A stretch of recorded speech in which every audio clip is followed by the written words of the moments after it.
Hello everyone, how are we doing? I hope you're well.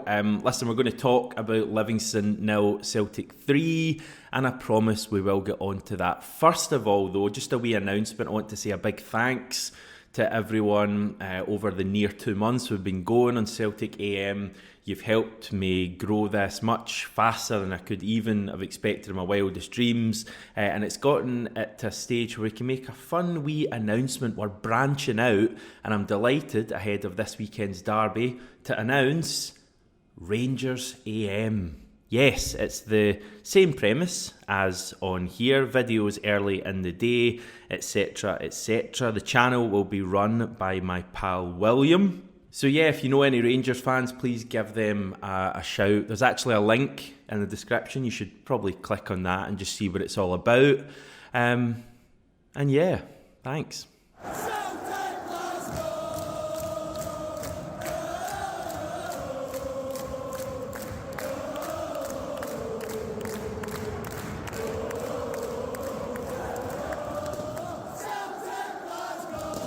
Okay, Livingston 0, Celtic 3, and a comprehensive victory for the men in hoops. Just want to start by saying I thought it was a pretty good display from the team. Pretty pleased with how yesterday went.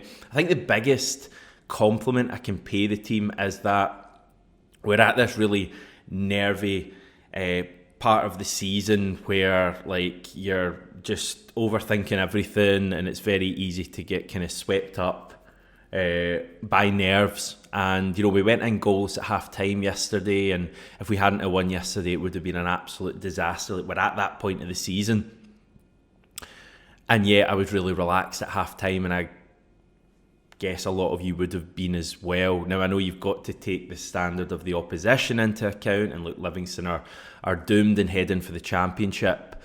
But I thought Celtic, even in that first half, even though we didn't score in that first half, we played some really good stuff. It was just the final ball for me in the first half really let us down. Who was guilty? Maida had a couple of ones he just thumped out the park.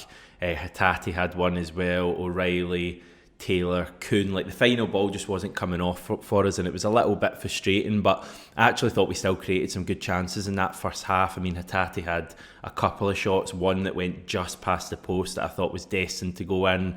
We had the really neat one where O'Reilly kind of backheeled it. Lovely flick for Alistair Johnson to drive across, and Kyogo couldn't quite put it in. I think if Kyogo had connected and put it into the net, it would have counted because he was behind the ball. Kyogo had another one where Shamal George made a really good save down to his right. So we did have chances in that first half. I thought it was a good display.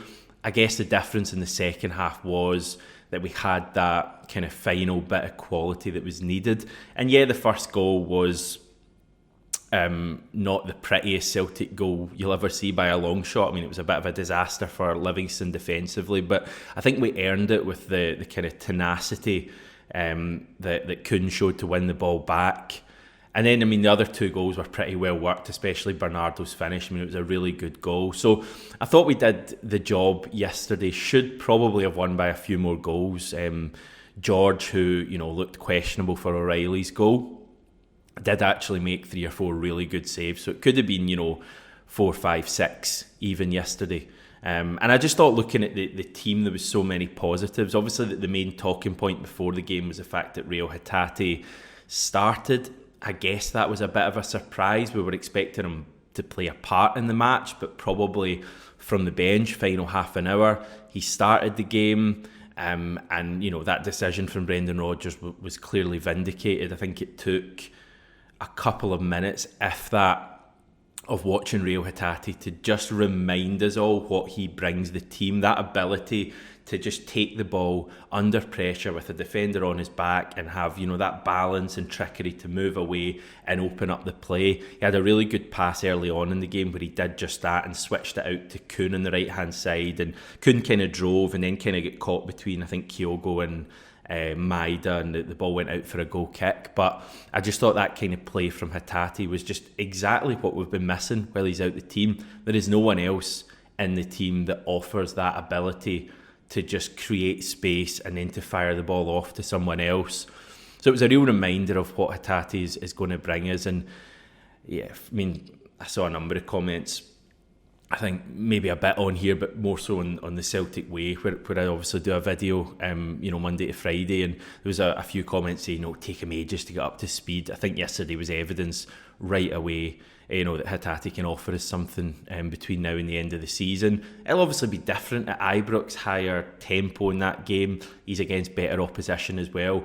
But I certainly think that there's no doubt he's going to start that match at Ibrox, and I think I feel a lot better about our chances with Hatate in that team. But it wasn't just him. He'd probably be my man of the match, if I'm honest. But there were other positives as well. Nicholas Kuhn, who I've already mentioned, I thought again, looked really good. As I say, I love his dig. It was something I wasn't expecting from him, but he tries to win the ball back and really gets stuck in, and is really direct as well. And played a big part in that opening goal. He's really contributing for us at the moment, and again, he's someone who I think has to start at Ibrox, and I think will start at Ibrox. Matt O'Reilly's best game for a wee while, I would say as well. I think he benefited from having Hatate in that midfield with him. He looked really good. Carter Vickers was his usual commanding self. Tete Yengi, who I think is a decent enough forward for Livingston, who had a lot of joy in that Scottish Cup tie at Celtic Park a couple of weeks ago, looked, he was completely nullified by Carter Vickers, and that's what Carter Vickers does. He just completely keeps these players down to the bare minimum, and you barely heard Tete Yengi's name mentioned by the commentator. So Carter Vickers was good. Alistair Johnson had another good game. So many positives, I think, looking at the players. Even players that came off the bench like Paulo Bernardo and Yang looked quite lively. Tomoki Iwata would be another player that I would pick out as having a pretty good performance, especially later on in the game. Second half, the amount of times he tracked back and won the ball from a Livingston player. So I thought that was really positive. Big question over whether he starts at Ibrox, I would say. I guess a lot of that's down to whether Callum McGregor will be fit for that one. I don't think McGregor's trained yet. He's expected to train early next week, maybe on Tuesday. I think if McGregor's fit, he'll play rather than Iwata, but I think Iwata's shown enough to say he could play in that match and put in a good performance. But I thought the midfield was as good as it's been in a while, which, to be fair, probably says, a lot about what Hatate brings us. And it would be, remiss of me not to mention that penalty that we should have had in the first half. I don't really fancy going on an SFA rant today, to be honest. I'm not in that kind of mood. It's Easter, let's all be happy and appreciate one another and all of that stuff. But it should have been a penalty. Mikey Devlin into the back of Kyogo. You've got to ask yourself, anywhere else on the pitch, would it have been a foul? Yes. So, in the box, why isn't it a foul? The referee, Don Robertson, should be given it. I don't really understand why VAR isn't looking at that as being a clear and obvious error when we're told that, Iwata's handball at Tynecastle a few weeks. You're ranting, Hamish, you're ranting. Right, it's Easter, I'm leaving it, everyone. You can batter away in the comments though if you want. And that's really all I've got to say about the game. I thought the team were really good. There weren't too many other talking points other than players playing pretty well. And I guess it just sets us up for, the big test on Sunday, which is Ibrox. And we kind of couldn't be in much of a better place in terms of having our key players back. Hopefully McGregor's back as well. Rodgers will be back as well on the touchline. We seemed to cope all right with that yesterday. So I think generally just very positive. Now, I just want to chat about another wee thing before I move on to the league table and all of that stuff. An interesting podcast that I came across yesterday, and it's Graham Spears' podcast Press Box. It's a show that's on Patreon, the paid for platform. I think it's $1.99 a month, and you get 4 or 5 of these shows a month that he does, where he tackles kind of contentious issues in Scottish football. He has a guest on, or guests on, and he had journalist Andrew Smith on Sunday night's one. And side note that, Andrew's a great guy. He's helped me a fair bit in the past. He was in my book on Ange, etc. Great guy and always up for a chat. And he was up for a chat with Graham Spears. And the whole topic of this episode was an apparent falling out between Brendan Rodgers and the Scottish written press And Spears explained that this centres around a private, off-the-record meeting between Rodgers and members of the print media a few weeks ago. Now, journalists are said to have agreed to this meeting being off the record, and that means, as you probably know, that details discussed shouldn't be disclosed publicly. You're going, against someone's confidence. You're breaking their confidence, breaching their confidence by going publicly with this stuff. And every journalist abided by this, bar one. So Rodgers is said to be, quote, furious, according to Spears, as are the other journalists who were present and abided by the rules. And there is said to have been a breakdown in relations between Rodgers and all of the written press at the moment, not just that one journalist. Rodgers didn't do the written media after the game at Livingston. Now, that may be down to the fact that he wasn't on the touchline, and he may just have said to John Kennedy to do it for the day.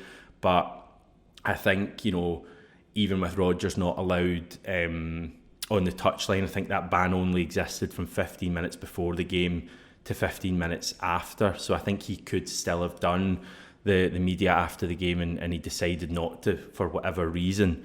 Now, you're probably wondering, who is this journalist and what is the article? They didn't actually say on the Graham Spears podcast, but it is this one from early March from Keith Jackson. Now, you probably saw this at the time. I'll just quickly read out the opening couple of paragraphs to give you a flavour of what was reported.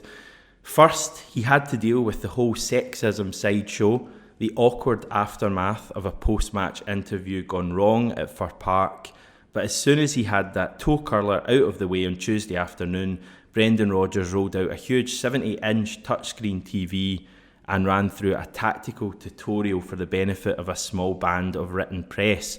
For half an hour or so, Rodgers replayed clips of various Celtic goals scored over the past 2 seasons, 4 under Ange Postecoglou, another 4 from this season, all scored in his watch, and the similarities, it must be said, were quite striking. So those comments were taken from off-the-record briefing Brendan Rodgers held, and that is like a cardinal sin as far as journalists are concerned, using comments that were not meant to be released publicly. Keith Jackson's not just gone against Brendan Rodgers' wishes, Celtic's wishes, but also he's gone against all his fellow journalists as well. So they're clearly not happy about that. And it seems like there's a big rift, and it's going to be interesting to see what happens going forward.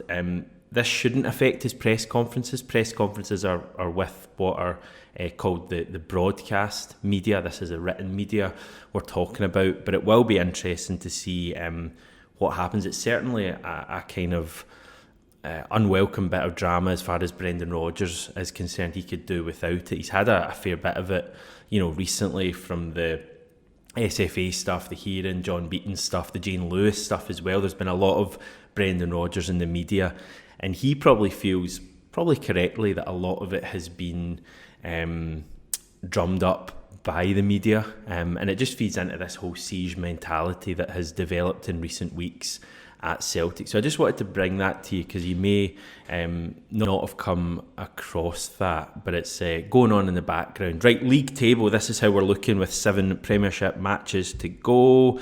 We're back to being a point clear, a goal clear as well. Obviously, Rangers have a game in hand to come against Dundee a few days after the derby.